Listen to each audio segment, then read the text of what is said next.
France, Europe, Dubai, Vietnam आदि विदेश की सभी यात्राएं अब बिना किसी चिंता और परेशानी के, जी हाँ, नागफनी टूर्स एंड ट्रेवल्स आपके लिए लाया है शुद्ध जैन भोजन के साथ बेहतरीन आवास व्यवस्था। आज ही संपर्क करके अपनी बुकिंग कराएं श्री भूपेंद्र जैन एवं श्री महावीर जैन।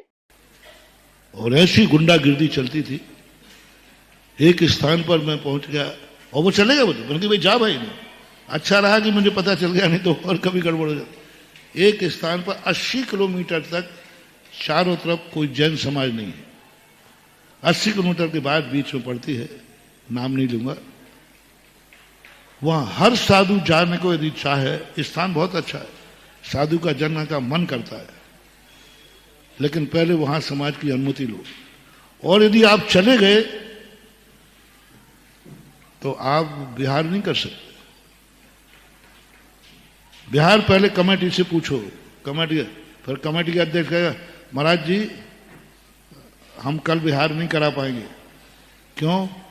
कल हमारे अध्यक्ष के यहाँ शादी है, परसों मंत्री के यहाँ टीए की बैठक है, और फिर हम लोगों को धंधा पानी करने जाना है, अभी मीटिंग में प्रस्ताव पास नहीं हुआ, तो बेचारे महाराज बैठे रहते थे।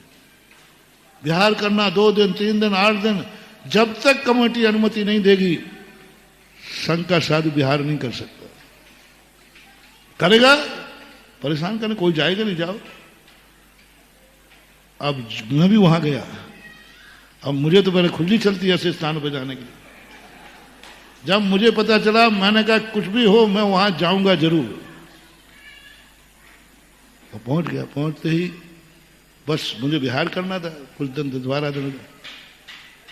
और मैंने कहा कि आज बिहार किसी को भी नहीं बताऊंगा, किसी को भी नहीं, यहां तक कि छुल्लकों को भी नहीं बताया।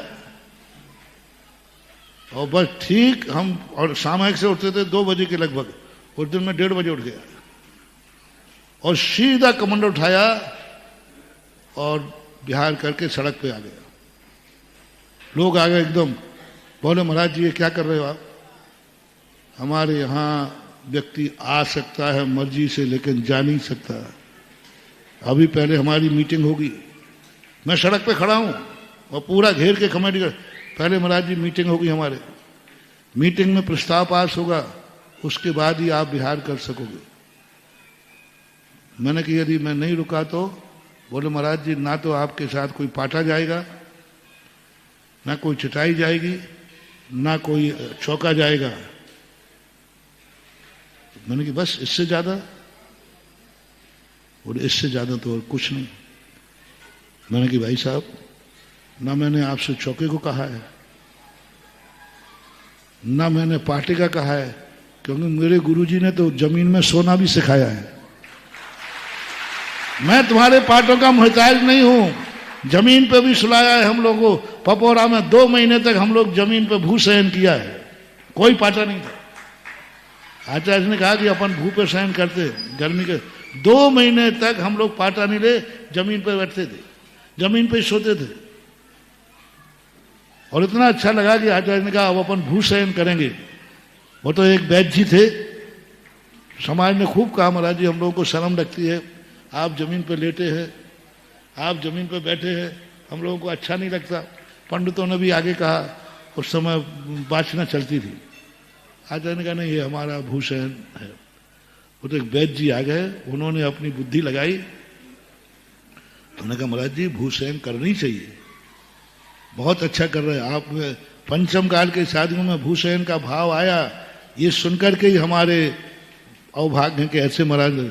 लेकिन महाराज जी भूशयन उसमें करना चाहिए, भूशयन पर, फर्श शयन नहीं कहा, इसमें तो सीमेंट है, सीमेंट शयन कहा गया, इसमें तो फर्श है, मार्बल है, मंदिरों में मार्बल होता है, मार्बल है, मार्बल पे शयन करने को कहा गया। जहां मिट्टी होती है, मिट्टी में शयन करोगे शरीर की शक्ति बढ़ेगी, और सीमेंट में शयन करोगे तो 6 महीने बाद पूरे संग की हड्डियां छलनी हो जाएंगी। सीमेंट को सीधा यदि आप बैठोगे तो टीबी हो जाएगा सबकी, फेफड़े गल जाएंगे, हड्डियों में छलनी हो जाएगा, क्योंकि ये सीमेंट है। चूना है, मार्बल है, जो कुछ भी है, आप भूमि शयन कीजिए ओरिजिनल भूमि में, कोई आपत्ति नहीं है। महाराज ने समझा। दूसरे दिन हमारी मीटिंग हुई, बोले कल से सब लोग पाटा लेंगे। अरे ये हमारे गुरु इतने थोड़ी हैं कि उत्तर पारण करने के लिए सारे मुनियों के मूल गुण खत्म कर दें। मैंने कहा ना, मेरे गुरुदेव इतने विवेकी थे, इतने विवेकी थे, तुरंत दूसरे दिन मीटिंग कहा नहीं, इस छोटे से उत्तर गुण के कारण से अपन को मुनिवत खतरे में नहीं डालना है। फिर भी 2 महीने की आदत तो थी। मैंने कोई बात नहीं। अब मैंने कहा देखो, बोले महाराज आप नहीं जाते। मैंने देखो सड़क सरकारी है, पैर हमारे है, इसलिए मैं जल्दी मंदिर के बाहर निकला, क्योंकि मंदिर के अंदर इनका बाग कब्जा रहे। मंदिर के अंदर यदि ये घेर लेते तो इनका कब्जा है, गेट लगा देते, कुछ भी कर सकते, वो तो तुम्हारी बपोती है। लेकिन सड़क किसकी है? मैं सोच लगा यदि मंदिर के अंदर ये आ गया तो शायद गेट बंद कर दें, शायद हमें रोक लें। तो मैंने जल्दी जाके सड़क पर पहुंचा। बोले महाराज जी देखो आप मान जाओ, मैंने कदम उठ चुका है, सड़क सरकारी है, पैर। 15 मिनट तक सड़क पर खड़े रहे, जाम रहा। फिर मैं आगे बढ़ा। बोले महाराज इतना बता दो कि शाम को कहाँ पहुंचोगे। मैंने कहा मुझे पता नहीं, आपको थोड़ा और ज्यादा बनना था ना। मैंने कहा मुझे पता नहीं। महाराज कितना चलोगे? मैंने कहा जहां से दिन अस्त हो जाएगा। जब दिन अस्त हो जाएगा तो रुक जाएंगे। तो कहां तक? बोले भाई हमने कहा जहां हो जाएगा। चलते गए चलते गए चलते गए, 18-19 किलोमीटर चलते गए। बोले महाराज अब तो बता दो कहां रुका। मैंने कहा मुझे पता नहीं। जैसे ही दिन अस्त हुआ उसे ही सामने एक स्कूल का बरामदा था, मैंने पीछे लगाई और प्रतिक्रमण करने बैठ गए। बोले महाराज पहले से बता देते तो पाटा मिलता आपको। मैंने कही पहले से बता दे वो पाटा तो मिलता, लेकिन तुम्हारे अंडर में चलना पड़ता। हमें तो ये पाटे का भी अच्छा लग रहा है, कम से कम ओरिजिनल शिला पर बैठे। ये चलती है गुंडागर्दी। फिर मैंने दूसरे दिन मैंने कहा महाराज जी चौके कहाँ लगाऊं। मैंने कहा मुझे पता नहीं।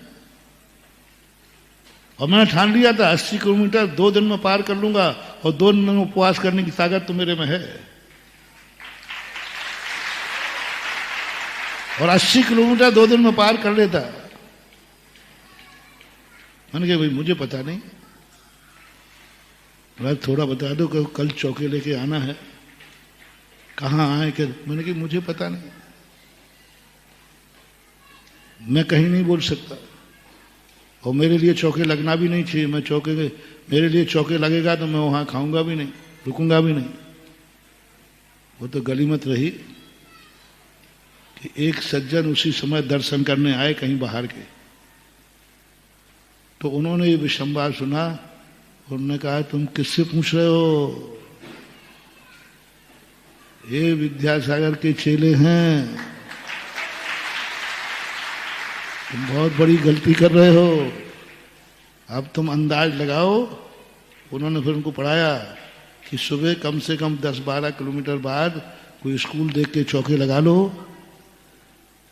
तुम्हारा पुण्य का उदय होगा तो रुक जाएंगे, नहीं तो चल जाएंगे।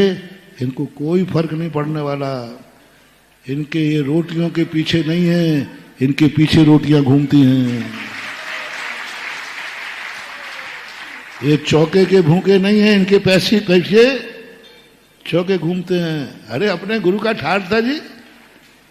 बोलो आचार्य चौकों के पीछे घूमते थे कि चौके उनके पीछे घूमते थे?